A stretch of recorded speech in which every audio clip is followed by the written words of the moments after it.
It's just how we roll. You know what it is, how we roll. You know.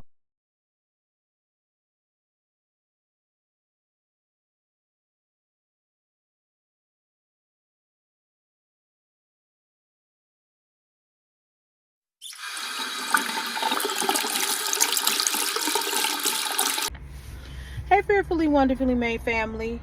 Happy Christmas Eve to you all. Merry Christmas as well if this video finds you after today. But I'm showing up today differently. Not out of motivation, not to tell you about how to play the game or any of that, but I am showing up to you in a way that is really very vulnerable and very honest today. And I'm going to talk a little bit about my journey without my mom during the year of 2025. And hopefully in this you will find some level of encouragement. I hope that is the case. I am not one of those people that put my life on video. Not all aspects. I put certain aspects on my channel because I always want to serve as an encouragement to someone else. But never do I ever want to show up as a victim. That is not the point of my channel. Because I know that I am victorious, but there are moments, y'all. There are moments where I don't feel so victorious. I don't feel so gung-ho about anything. There are moments where I don't want to show up on the camera. I don't want to be seen by anyone. There are those moments. But when I tell you that this year has been so painful, eye-opening, revealing, and at times lonely, frustrating, bewildered. Yeah, bewildered. Like I feel like I'm walking through this big world lost, trying to find out who I am without my mother.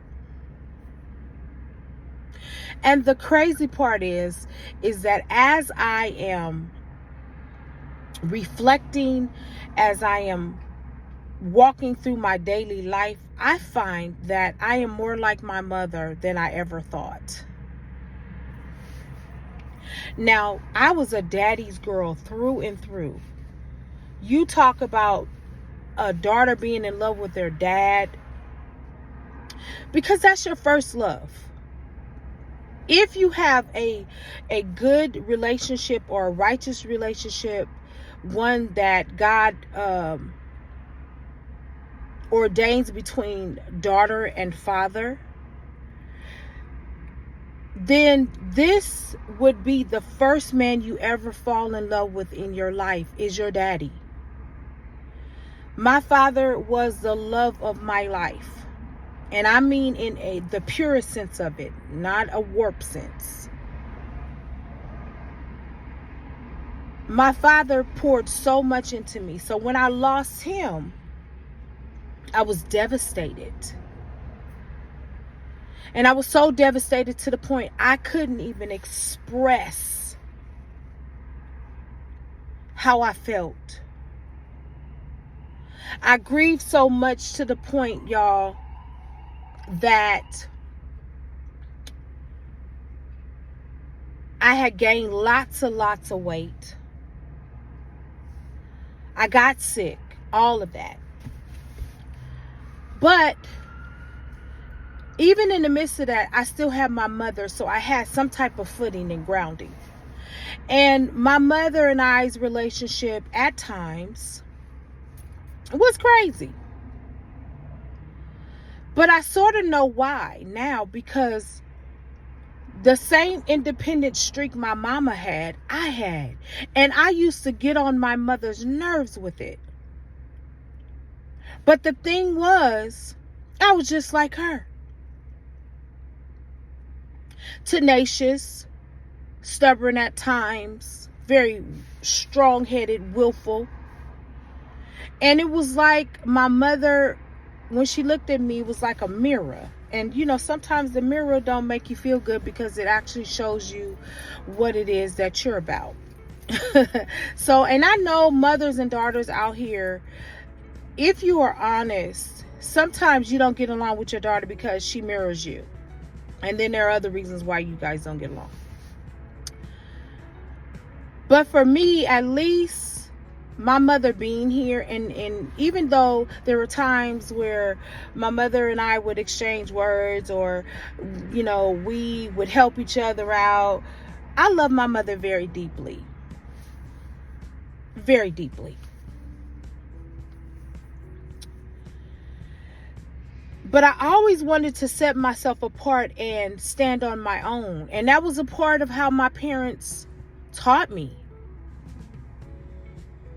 You don't grow up, you don't complain, you don't murmur about every little thing. And I'm not saying that you don't have times in your life where you just need to vent because you've had it up to here. But for the most part, they taught me integrity. They taught me how to build. They taught me how to hustle. They taught me that anything in this life that you want to have, you got to get it for yourself.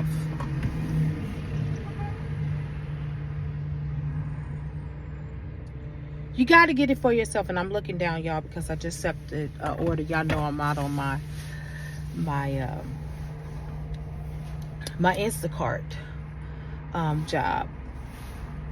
Well, at any rate, y'all,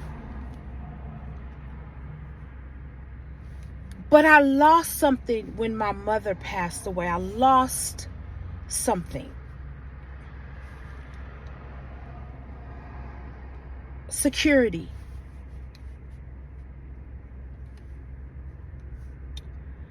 Something died in me when my mama died. And although a lot of people look at me like she's strong, I've had a relative say, "Oh, you get through it, you're strong." That's such an insensitive thing to say to a person. Because whether or not you feel like that person is strong, you should still be willing to hear them out. But let me tell you this, they'll find out when their mother passes away. I've even had them say to me, "Oh, well, you're going to really grow up now." How would you know? You haven't lost your mother yet.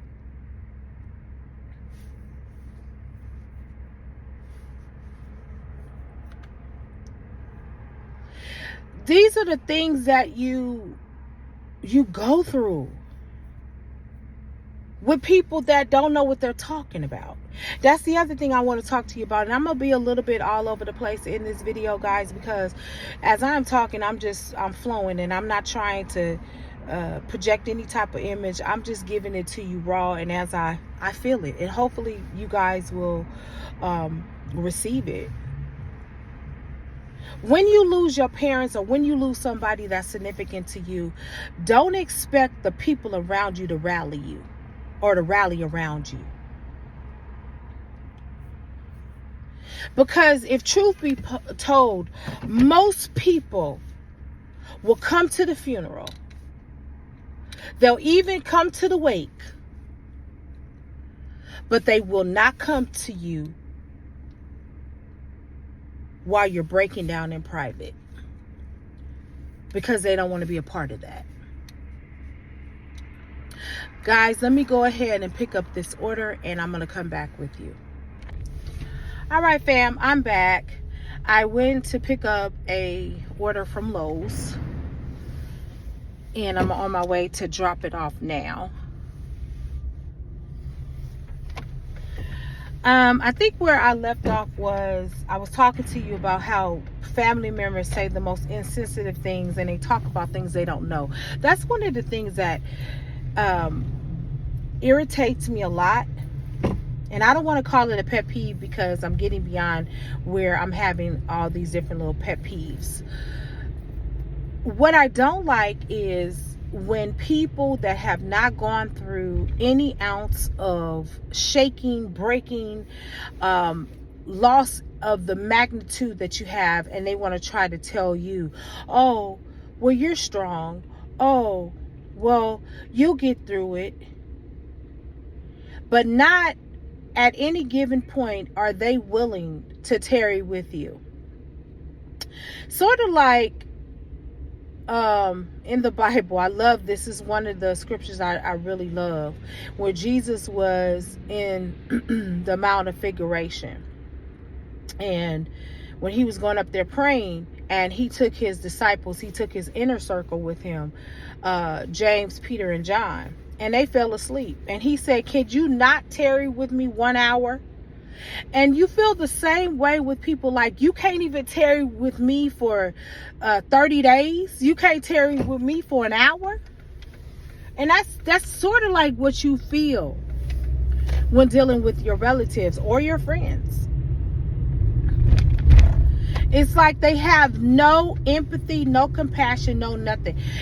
But one of the things I did learn is that, you know what? They doing the best with what they have. It's like the Lord shows you they don't have nothing to give to you. So I brought this point out to say, don't be frustrated and don't become bitter when you find that the people around you are not strong enough to walk with you during your season. But these will be the same people that will try to take glory for your season when you come out. Okay? They'll be the same people that'll be like, yeah, I knew she could do it. Oh, I knew it was going to be okay. And guys, if y'all hear music in the background, it is not my music. It's some disco tech that somebody on the side of me is doing. I don't want YouTube to try to flag me about outside. Hopefully it's really in the distance. But needless to say, these are the same people that will show up at your acceleration as if they had something to do with it. What I want you to understand and know is, don't be mad at them, but you ain't got to invite them to the party. You ain't got to invite them to your celebration. You do not have to invite them at all. You have permission to say adios. That's what you have permission to do. And you could do it without bitterness. You could do it without anger. And you could do it in the rawest, purest form of, you know what, I forgive you. I thank you. I thank you that you wasn't there, because it just grew me to another level. And it just showed me who I really have in my corner. And it also showed me the God that I serve. How big he is.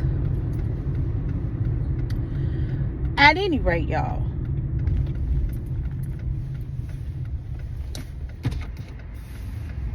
death brings out some of the most weird anomalies.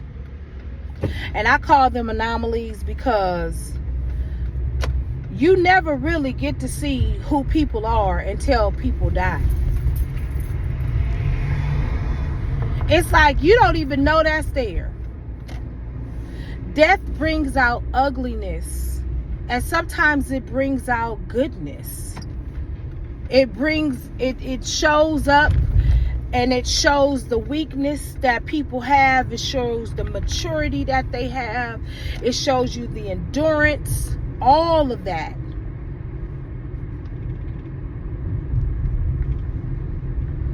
So don't be surprised if you are experiencing death in different forms.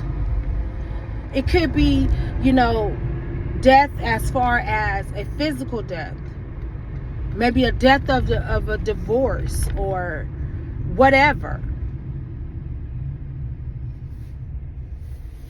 You will find out who people are when you go through the roughest seasons of your life. That's how you know if you got one of them ride or dies. That's how you know if you got one of those people that are really sincere about loving you and supporting you.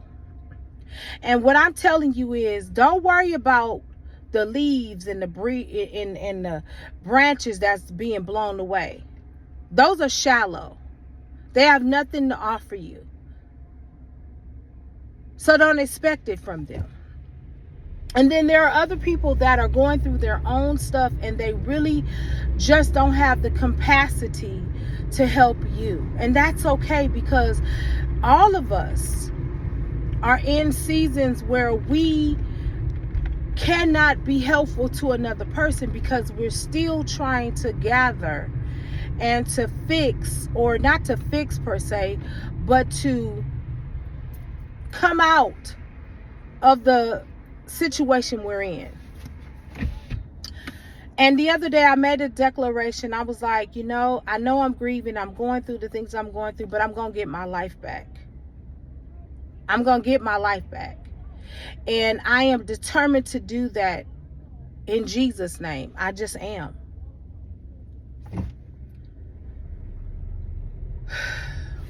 When you talk about fearless and wonderfully made, you have to marvel at the tenacity that God placed in man, the willingness to survive, the ability to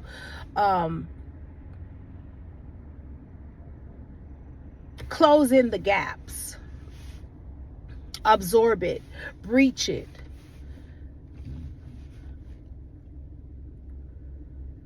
Not only has this journey of losing my mom shown me my weaknesses, y'all, but it has also enhanced my strengths.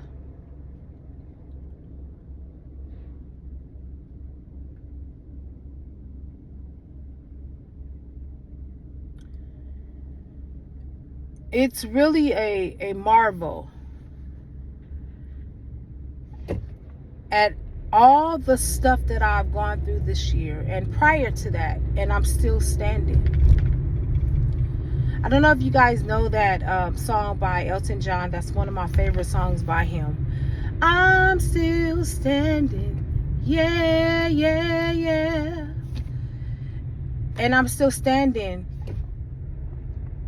through the grace of God, not of any power or will of my own, but through his grace only am I still standing, because I know for a fact that I would not have made it. I'm like Marvin Sapp, never would have made it without you. I would have lost it all. But listen, I feel like that. And I'm telling you that your soul has got to be anchored in more than just friendships, more than your own philosophy, because there's going to be a time and place where your own philosophy is not going to help you. The friendships are not going to help you, but there is one that will. And I'm not trying to be preachy here, but this is what is helping me go through what I'm going through. I can't even begin to tell you of the betrayal, even with my own family members, even the neglect, the abandonment. Going through the abandonment, going through the neglect, going through the traumatic experience of actually really understanding that I'm now orphaned, yet you're not. And those of you that have experienced losing your parents, you know what I'm talking about. And maybe you had a loving, supportive family, but everybody is not in that situation. That's not everybody's story. And I'm just here to encourage those that it is not your story, that you have support. One thing I could tell you is that you have support of the Father. He is the greatest support system that you will ever have in your corner. Yes, he uses people. Sometimes he doesn't.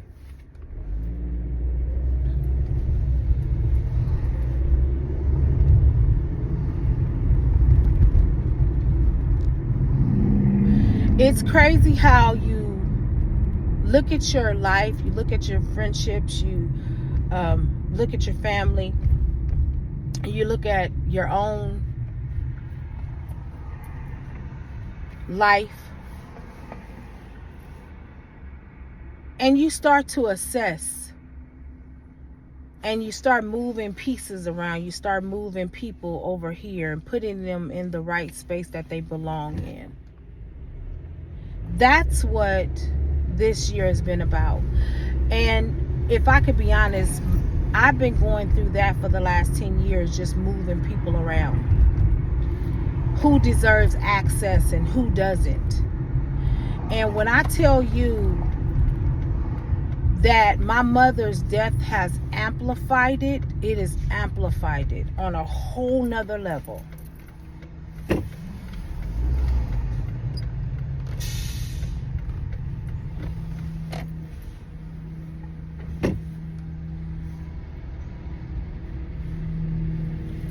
It has made me more aware,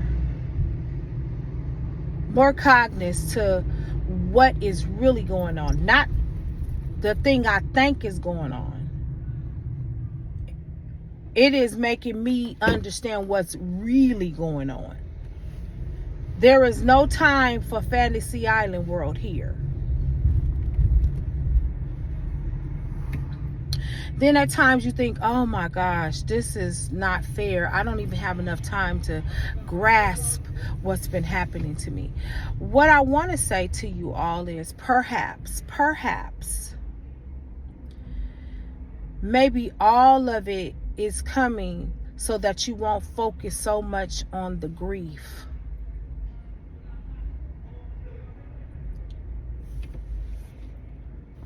Because I could tell you right now, the grief is overwhelming. And for me, it's really overwhelming. I'm just going to be honest. There are days that I feel strong and I feel hopeful. Those are the better days. But then there are the days that I feel like I can't make it without my mom.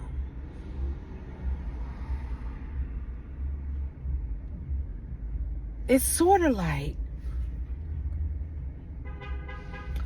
always having an anchor to anchor you down, to make sure if you get too far out,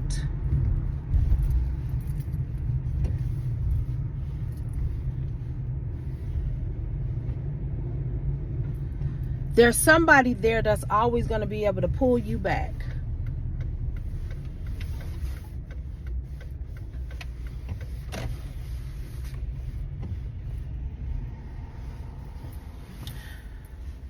Guys, I'm getting ready to drop off this order and I will be right back.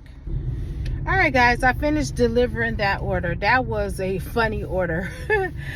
The girl, she gave this address and I dropped it off and the people were like, are you sure it comes to this address? I was like, yes, that's what they put here.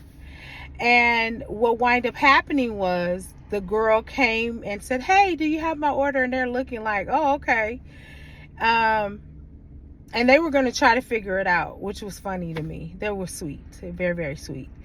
And she said, yeah, I put this address in, but I'm on the other side. And I'm like, okay, why? But anyway, you know, people, maybe that's just a way for people to identify where she's at. Because I know the address I used to live at, for whatever reason, they could never find it on the map. It was the strangest thing. So maybe they had to put like a local place or something like that. But anyway, so I'm out here doing my Instacart thing today. Today, guys, I'm honestly taking a breath of fresh air. I'm coming up from the water of my life, coming up from the strain, the stress. If I could tell you, the last couple of days has been really, really stressful for me for various reasons. You know, I want to encourage you all to just hang on in there. One of the things that my godmother always tells me, she says, this is temporal.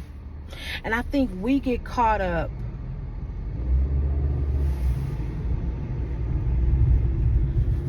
in the ocean of what we're going through, not understanding that. And it is an ocean, y'all. Sometimes it can feel like you're drowning.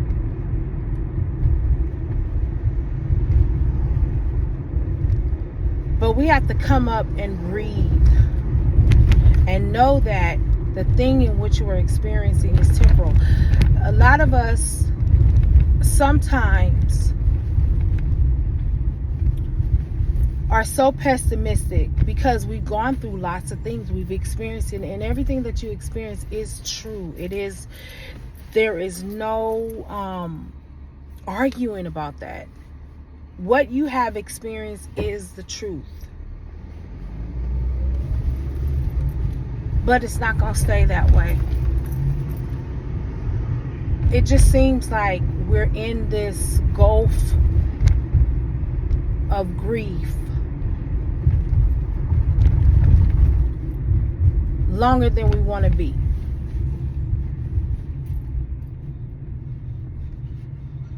And grief can be connected to anything. Maybe you've lost a child, maybe you've lost your marriage, you've lost your friendship, you lost your job. Whatever the grief is, it's not going to stay that way. That's why I tell you, I try to show up authentically as me. I'm not one of those people that want to constantly be dwelling on what's not right or what's not fair or what's, terrible.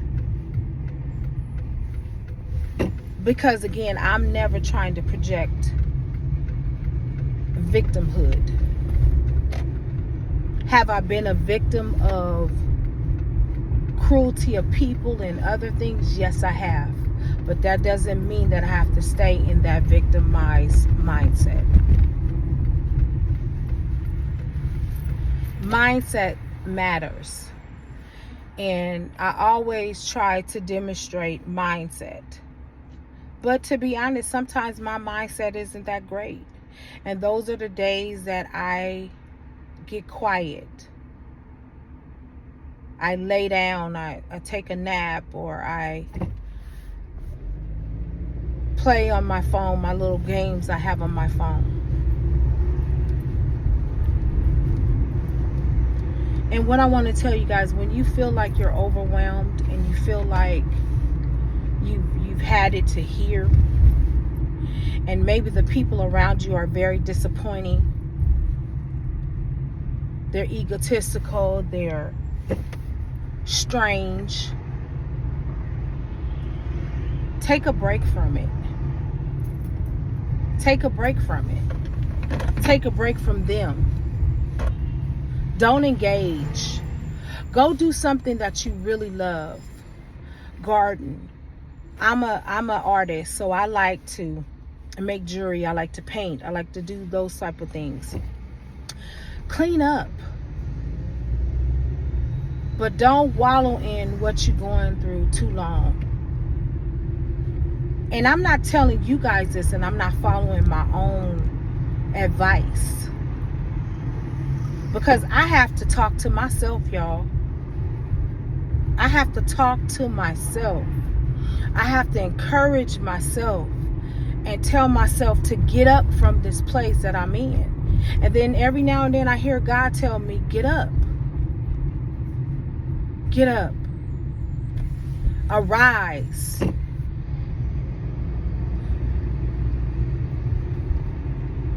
And if I could be truthful, y'all, sometimes I don't want to arise. I want to wallow. I want to wallow in it. Because sometimes it's just easier to wallow in a situation than to get up and do something different. It's easy to continue to blame and even blame yourself. But at the end of the day, it does nothing. It doesn't fix your broken heart. It doesn't negate the depression that you feel. It does nothing.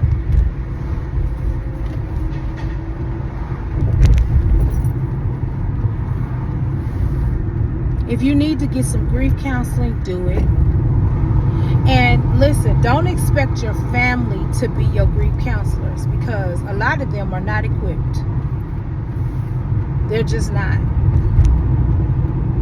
And to be honest, they don't want to hear it. People don't want to hear how you feel. Now, again, you have an inner circle. They will hear how you feel, but after a point, they get weary too, and they're going through their own inner turmoil and outward situations.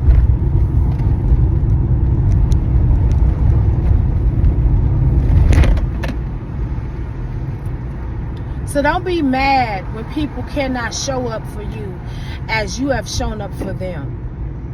That's the lesson I've been learning for the last 10 years or so. Don't be mad at them because they cannot show up like you did. They just don't have it. Now, can they possess it? Can they get it? Yes, they can if it's important to them. And most people, it's not important to them. Let's be honest about that. Let's just be honest about that. Most people, it's not important.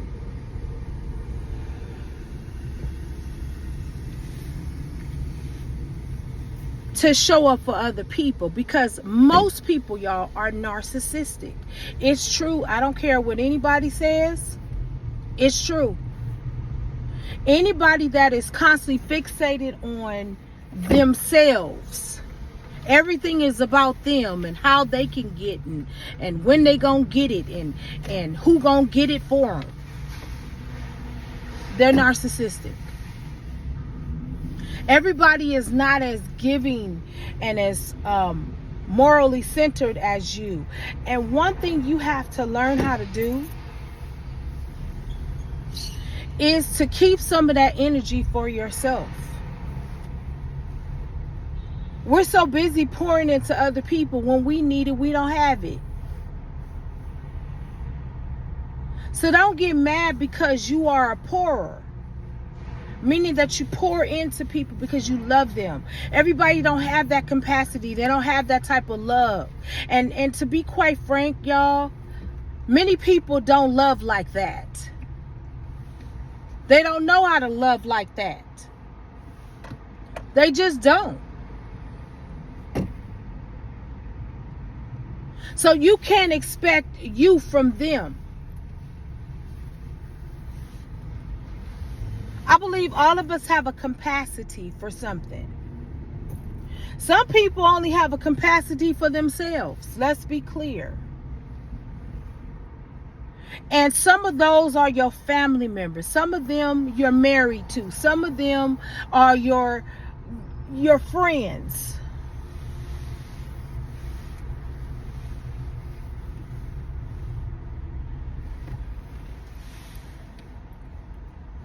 During this holiday, y'all, I want y'all to take care of you. I want you to take care of yourself.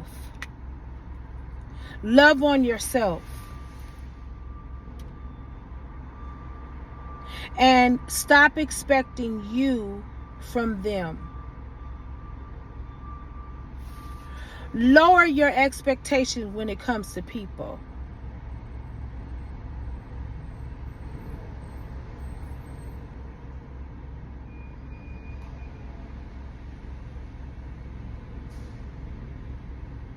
Yeah.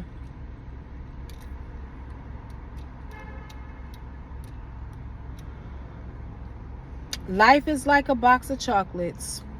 You never know which one you're gonna get. You're not. Merry Christmas to you all, and I hope that this has helped somebody. Don't get angry. Don't be bitter. Don't continue to be disappointed. Love on you.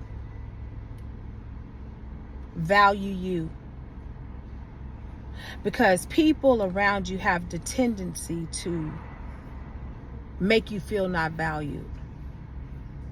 You are fearlessly, wonderfully made. Don't forget it. I'll see you next time. Don't worry about me. I'ma be alright. Got G-O-D all over my life. Don't worry where I've been, what I did, how I came up. Everything was a sin until they changed. Don't worry about me.